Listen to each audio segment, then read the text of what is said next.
Thursday morning breakfast வந்து இடியாப்பமும் குருமாவும் வச்சுருந்தேன். ஏன்னா தேங்காய் பால் அடிக்கடி செய்கிறோன்னு சொல்லிட்டு குருமா வச்சுருந்தேன். லன்ச் வந்து காராமணியில் ரைஸ் மாதிரி தாளிச்சிட்டு எக்கு. டின்னர் வந்து தோசையும் வந்து வேர்க்கடலை சட்னியும். மார்னிங் ஃபஸ்ட்டு ஏஞ்சோடனே இடியாப்பம் மாவு ரெடி பண்ணி வச்சுட்டேன். ஸோ என்னோடய குழந்தைக்கு இதுதான் ரொம்ப பிடிக்கும். ஸோ அதுதான் அடிக்கடி செய்கிறேன். ஸோ அடிக்கடி தேங்காய் பால் செய்கிற மாதிரி இருக்குதுன்னு சொல்லிட்டு கொஞ்சம் எக் கிரேவி இந்த மாதிரி குருமா செய்யலாம் அப்படின்ட்டு ட்ரை பண்ணேன். மோஸ்ட்டாக இதுக்கு முன்னாடி ட்ரை பண்ணியிருக்கேன், அவருக்கு பிடிக்கல. ஸோ இந்த வாட்டி வந்து குருமா ட்ரை பண்ணி பார்த்தேன். இதுவும் அவனுக்கு பிடிக்கல, தேங்காய் பால் தான் பிடிச்சிருந்துச்சு. ஸோ ஃபஸ்ட்டு கொஞ்சம் சால்ட் சேர்த்துட்டு மிக்ஸ் பண்ணிவிட்டு நான் வந்து ரெடி பண்ணி வச்சுட்டேன். கொஞ்சம் சுடு தண்ணி ஊற்றி இடியாப்பம் மாவை. அதுக்கப்புறமா வந்து நான் வந்து இதுக்கு வந்து நிறைய வெஜிடபிள்ஸ் போட்டு தேங்காய் அரைச்சி ஊற்றி குருமா பண்ணலான்னு ரெடி பண்ணேன். ஸோ இதுக்கு வந்து நான் குக்கரில் வந்து கொஞ்சோண்டு எண்ணெய் சேர்த்துட்டு ஸ்பைசஸ்லாம் ஆட் பண்ணியிருக்கேன். அதுக்கப்புறமா வந்து கட் பண்ணி வச்சுருக்கேன் வெங்காயம் வதங்கினதுக்கப்புறமா இஞ்சி பூண்டு பேஸ்ட், தக்காளி நல்லா வதங்கினதுக்கப்புறமா கட் பண்ணி வச்சுருக்க காய்கறி எல்லாத்தையும் சேர்த்துட்டேன். இதுக்கப்புறம் கொஞ்சோண்டு மசாலா சேர்த்துருக்கேன். அதுக்கப்புறம் வீட்டில் அரைச்ச குழம்புத்தூள், அதுக்கப்புறமா தனியாத்தூள் சேர்த்துருக்கேன். ஸோ இதை மிக்ஸ் பண்ணிவிட்டு கொஞ்சம் தண்ணி போதும், ஏன்னா வாட்டர் கண்டென்ட் வந்து வெஜிடபிள்ஸில் இருக்கும். ஸோ கொஞ்சோண்டு தண்ணி ஊற்றிட்டு ஒரே ஒரு விசில் ப்ரெஷர் குக் பண்ணால் போதும்.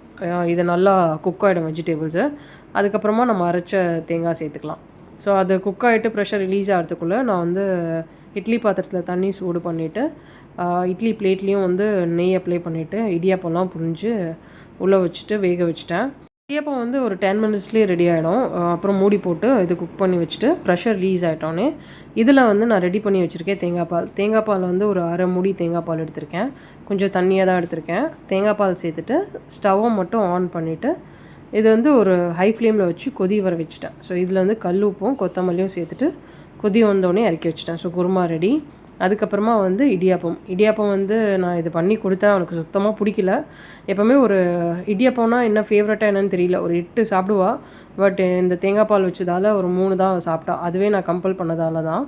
பிரேக்ஃபாஸ்ட் முடிச்சுட்டு கொஞ்சம் மாவு எடுத்து மிக்ஸ் பண்ணி ரெடி பண்ணி வச்சுட்டேன். ஏன்னா நைட்டு மாவு புளிச்சிச்சுன்னா தோசை இல்லாட்டா இட்லி ஊற்றிக்கலான்ட்டு.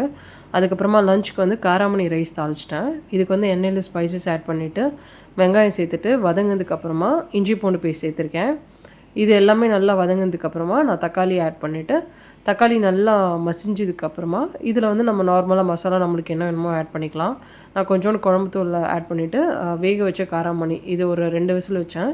அதுக்கப்புறம் ஊற வச்ச பாஸ்மதி ரைஸ் சேர்த்துட்டு மிக்ஸ் பண்ணிவிட்டு கொஞ்சோண்டு தண்ணியும் கல் உப்பும் சேர்த்துட்டு மூடி போட்டு குக் பண்ணிட்டேன். இது ஒரு 20 to 25 மினிட்ஸ் தம் வச்சா ரெடி ஆகிடும். தொட்டுக்க வந்து கொஞ்சம் எண்ணெயில் வந்து வெங்காயம் கேப்சிகம்லாம் சேர்த்துட்டு முட்டை அடித்து போட்டால் நல்லாயிருக்கும். வெங்காயமும் கேப்சிகமும் ரொம்ப வதங்கிடுச்சு, அதனால் டக்குன்னு முட்டையை உடச்சி ஊற்றிட்டு எல்லாம் மிக்ஸ் பண்ணிவிட்டு மஞ்சத்தூள் போட்டுட்டு குக் பண்ண வச்சுட்டேன். அதுக்கப்புறம் காராமணி ரைஸும் ரெடி ஆகிடுச்சு. ஃபைனலாக இல்லை கொத்தமல்லி புதினா நம்மளோட இஷ்டம் தான். நான் கொஞ்சம் லைட்டாக பண்ணியிருந்தேன். ஸோ அதுக்கப்புறம் முட்டையில் வந்து கொஞ்சம் பெப்பர் சேர்த்துட்டு ஃபைனலாக குக் பண்ணிவிட்டு லஞ்சுக்கு வந்து நான் வந்து இந்த காராமணி ரைஸ், அதுக்கப்புறமா முட்டை, அதுக்கப்புறம் வீட்டில் வந்து வெள்ளரிக்காய் இருந்துச்சு. ஸோ அதை கட் பண்ணி கொடுத்துட்டு மார்னிங் வச்ச குருமாவும் இருந்துச்சு. ஸோ இதை வச்சுட்டு லஞ்ச் முடிச்சிட்டோம். நைட் டின்னர் வந்து காராமணி ரைஸ் கொஞ்சோண்டு இருந்துச்சு. அதே மாதிரி நான் மாவு எடுத்து வச்சதும் நல்லா பிடிச்சிருச்சு. ஸோ கொஞ்சம் பால் வந்து தயிருக்கு ஊற்றிட்டு அதுக்கப்புறமா புளிச்ச மாவு வந்து நான் கொஞ்சம் மிக்ஸ் பண்ணி வச்சுட்டேன். இது வந்து ரொம்ப நிறைய புளிக்கல. ஸோ இட்லி ஊற்றினா கொஞ்சம் ஹார்டாக தான் இருக்கும். ஸோ தோசை மட்டும் கொஞ்சம் சால்ட் சேர்த்துட்டு கரைச்சி வச்சுட்டேன். ஏன்னா ரொம்ப புளிக்கலைன்னா மாவு வந்து இட்லி வந்து ஒரு மாதிரி கல் மாதிரி இருக்கும். ஸோ நல்லா புளிச்சா தோசை வரும். ஸோ அதனால் நான் அன்றைக்கி வந்து தோசை தான் ரெடி பண்ணேன் நைட்டுக்கு. கொஞ்சம் வேர்க்கடலை சட்னி அரைச்சிட்டு தோசை தான். நான் நிறைய வாட்டி வேர்க்கடலை சட்னி வீடியோ போட்டிருக்கேன். ஸோ அதனால் அதை எடிட்டில் தூக்கிட்டேன். ஸோ நைட்டு வந்து கொஞ்சோண்டு தோசை, அதுக்கப்புறம் குழந்தைக்கு வந்து வேர்க்கடலை சட்னியும் ஃபேவரட் தான். என்ன சட்னி கேட்டால் சட்னிக்கு வந்து வேர்க்கடலை சட்னி தான் சொல்லுவாள். ஸோ அதுதான் லஞ்ச். நெக்ஸ்ட் டேக்கு வந்து இந்த பால் வந்து கொஞ்சம் சூட் பண்ணி வச்சுருந்தேன். ஸோ அதை மட்டும் கொஞ்சோண்டு கர்ட் போட்டு தயிர் போட்டு வச்சுட்டேன். ஸோ நெக்ஸ்ட் டே ஏதாச்சும் பண்ணிக்கலான்ட்டு. அதே மாதிரி தோசையோடு வந்து கொஞ்சம் முட்டையும் சாப்பிட்டோம், கொஞ்சம் ப்ரோட்டீன் எடுக்கிற மாதிரி இருக்கட்டும்ன்ட்டு. ஸோ அவ்வளோதான்.